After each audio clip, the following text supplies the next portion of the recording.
15 billion miles from where you're sitting, a machine older than almost everyone working on it right now sent a message toward Earth.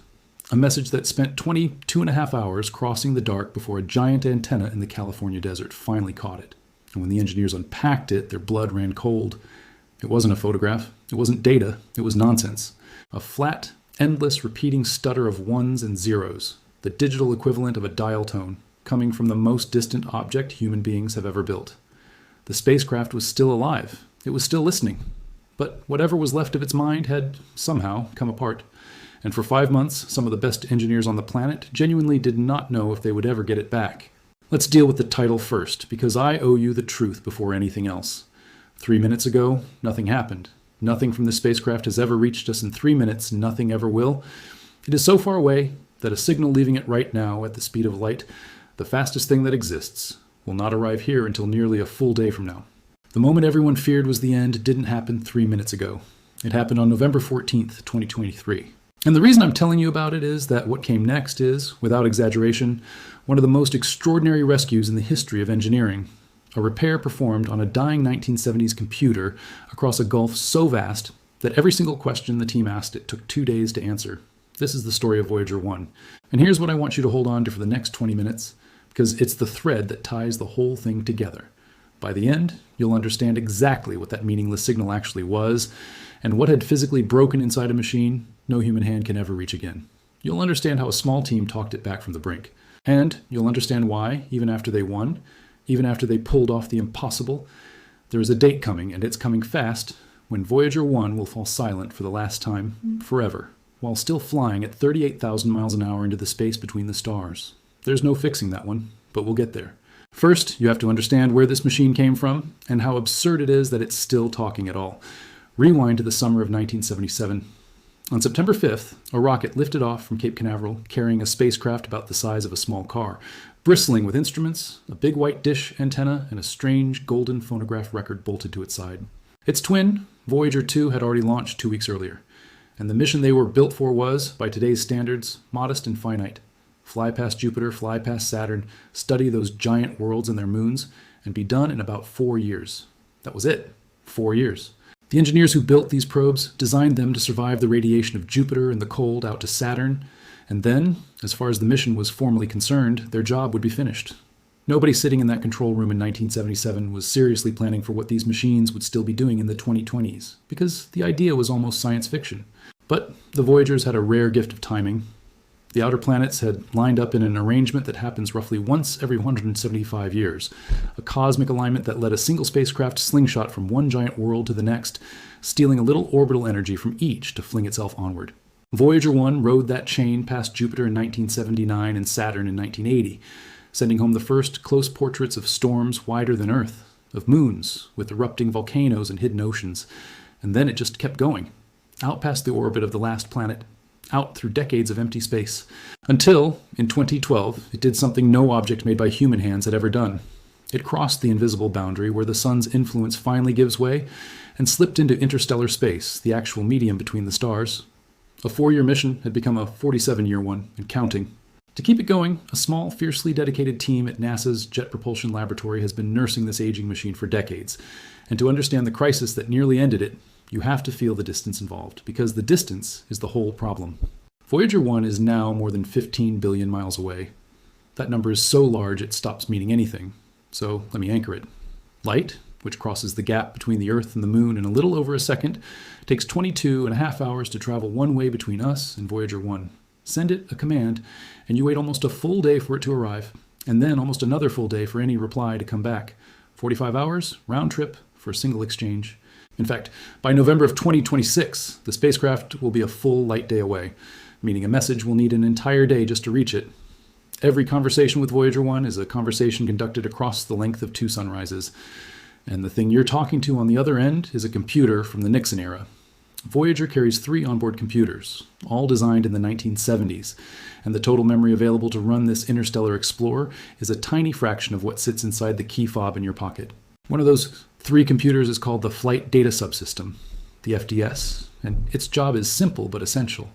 It gathers up all the readings from the science instruments and the spacecraft's own health sensors. packages them into a neat, organized stream, and hands that stream to the radio to be beamed home. The FDS is the part of Voyager that turns raw measurements into a message that Earth can read. Keep that in mind. The translator, the part that packages the words, because that is exactly the part that broke. If the idea of keeping a 50-year-old machine alive 15 billion miles away already amazes you, do me a small favor and subscribe, because what these engineers did next is the part that still gives veteran space people chills. On November 14th, 2023, the data coming home from Voyager 1 stopped making sense. Not all at once in a dramatic silence. That might almost have been easier to understand. Instead, the radio link stayed perfectly healthy. The carrier signal was strong. The spacecraft was clearly still receiving the commands sent up to it and acting on them. By every sign, Voyager 1 was awake and functioning. But the data it sent back had curdled into that endless repeating pattern of ones and zeros, a signal that carried no information at all, like a person who is clearly alive and moving but can only produce the same meaningless syllable over and over. The team could tell the machine was there. They just couldn't get a single coherent word out of it. And this wasn't the first tremor. A year and a half earlier, in 2022, the spacecraft had briefly started sending garbled readings about its own orientation, a problem the team traced and worked around. But this was deeper. This was the translator itself failing. The most distant machine we have, our only set of eyes in interstellar space, had effectively lost the ability to speak. Now, slow down with me here, because this is where the real story lives, in the agonizing patient detective work of fixing something you cannot see, cannot touch, and can only interrogate once every 2 days. Suzanne Dodd has been the project manager for Voyager since 2010, and she did not sugarcoat what her team was facing. She called it the most serious problem the mission had hit on her watch, and the reason it was so frightening was blunt. When the spacecraft can't communicate, you are, in a very real sense, losing it. She told one interviewer plainly, "It would be the biggest miracle if we get it back." That is the project manager talking. Not a pessimist, a realist staring at a broken computer beyond the edge of the solar system, knowing every attempt to probe it would eat 2 days and might make things worse. The first breakthrough came in March of 2024. On March 3rd, the engineers sent up a carefully crafted command, a gentle nudge that has come to be called a poke, designed to prod the FDS into dumping out a complete readout of its own memory, its entire internal state, and sending it home in whatever form it could. Then they waited the long wait. When the readout finally arrived and a Deep Space Network engineer painstakingly decoded it, the picture snapped into focus. And it was grim, but crucially understandable. Roughly 3% of the FDS memory had been corrupted. The cause was a single failed chip, one component out of a machine built 46 years earlier that had simply given out. It may have been struck by a cosmic ray, one of the high-energy particles that streak through interstellar space. It may have just been the slow toll of nearly half a century of operation. It didn't matter which. That dead sliver of memory happened to hold part of the software the FDS needed to do its job, the very code that packaged the data into readable form. With that code unreadable, the computer could no longer assemble a coherent message. And here is the cruel part. You cannot replace a chip on a spacecraft 15 billion miles away. There is no repair crew. There is no swapping the part. Whatever the fix was going to be, it had to work around the damage, not undo it. So the team invented a solution that is almost poetic in its cleverness. If the corrupted code could no longer live in the dead section of memory, they would move it, relocate it to healthy, unused corners of the FDS. But immediately they hit a wall. There was no single empty block of memory large enough to hold all of the displaced code in one piece. The machine simply didn't have that much free room, so they did something more surgical. They took the affected code and sliced it into fragments, small enough to fit into whatever scattered scraps of unused memory existed here and there across the system. And then they carefully rewrote each fragment so that, even though the pieces were now scattered in different locations, they would still call to one another and function together as a single working whole. Think about the delicacy of that. They were performing open-heart surgery on software written for a 1970s computer architecture, using documentation that is in places nearly half a century old, much of it authored by engineers who have long since retired or passed away. And they were doing it with a 2-day delay on every heartbeat. On April 18th, 2024, they sent up the first relocated piece of code. Then they waited 22.5 hours for the command to climb all the way out to Voyager. Time for the ancient computer to receive it, process it, act on it. 22.5 hours for whatever happened next to travel back. And on April 20th, the answer came whispering. In across 15 billion miles, it was readable. For the first time in 5 months, Voyager 1 sent home clean, coherent engineering data. The team could talk to their spacecraft again. The room at JPL, by every account, erupted. Over the following weeks, they relocated the rest of the code, piece by careful piece, And by that summer, the science instruments were streaming real measurements home once more. The miracle Dodd had hardly dared hope for had actually happened. They had reached across the entire solar system and rebuilt a broken mind, fragment by fragment, and it held. But if you think that was the end of the drama, you don't yet understand how fragile this machine has become. And this is the part that reframes everything. Let me pause for just a beat here, because we've come through the hardest stretch of the story. If this is gripping you the way it grips me, a quick, genuinely helps push it to other people who'd want to hear it. And I'd love to know in the comments, could you do this job? Knowing every decision you made carried a 2-day wait and a chance of killing the thing you were trying to save? All right. Because the trouble didn't stop when the code was fixed. Later that same year, in October of 2024, Voyager 1 threw another scare. A fault protection system on board, an automatic safety mechanism, tripped and shut down the spacecraft's main radio transmitter, the powerful X-band transmitter it normally uses to talk to Earth. In its place, the spacecraft fell back on a second, far weaker transmitter, one operating on a different frequency that had not been used since 1981, a backup so old and so faint that the team on Earth had to scramble to even find its signal. They coaxed the spacecraft through it and restored communications, but the message underneath was impossible to ignore. This is a machine now so worn, so far past its design life, that any small automatic hiccup can send it reaching for hardware it last touched over 40 years ago. The engineers have been fighting a slow war against clogged thruster lines, against failing components, against the relentless arithmetic of an aging spacecraft, switching to backup thrusters, turning off heaters, retiring systems one by one to buy time. That arithmetic is the reason we fight so hard to keep this one machine alive, and also the reason we are going to lose it. Voyager 1 matters because it is, quite literally, humanity's only working outpost in interstellar space, one of just 2 objects sending back direct measurements of the environment between the stars, data no other spacecraft can provide, and none will be able to for decades. Every reading it returns is from a place nothing else we've built has ever reached. That's why a small team guards not just the spacecraft, but the knowledge required to operate it.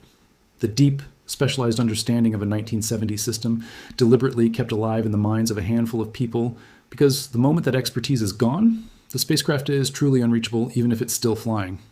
Which brings us to the countdown I promised you at the start, the one that no clever patch can ever fix. Voyager 1 is powered by a generator that turns the heat from decaying plutonium into electricity, and that plutonium has been fading a little more every single year since 1977. The spacecraft loses roughly 4 watts of available power annually, and there is no reserve, no recharge, no rescue. To stretch the mission, the team has been switching off Voyager's instruments one at a time. And as of 2026, this machine that once carried a full suite of science experiments is down to just 2 still running, its magnetometer and its plasma wave subsystem. The lights are going out, one by one, on purpose to keep the last few burning as long as possible. And sometime in the 2030s, the power will simply fall below the level needed to run any instrument at all, and then, not long after, below the level needed to send any signal home. There will be no dramatic failure, no final gibberish to decode.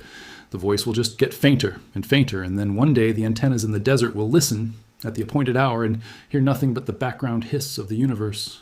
And that will be that. We will have lost contact, this time for real and for good.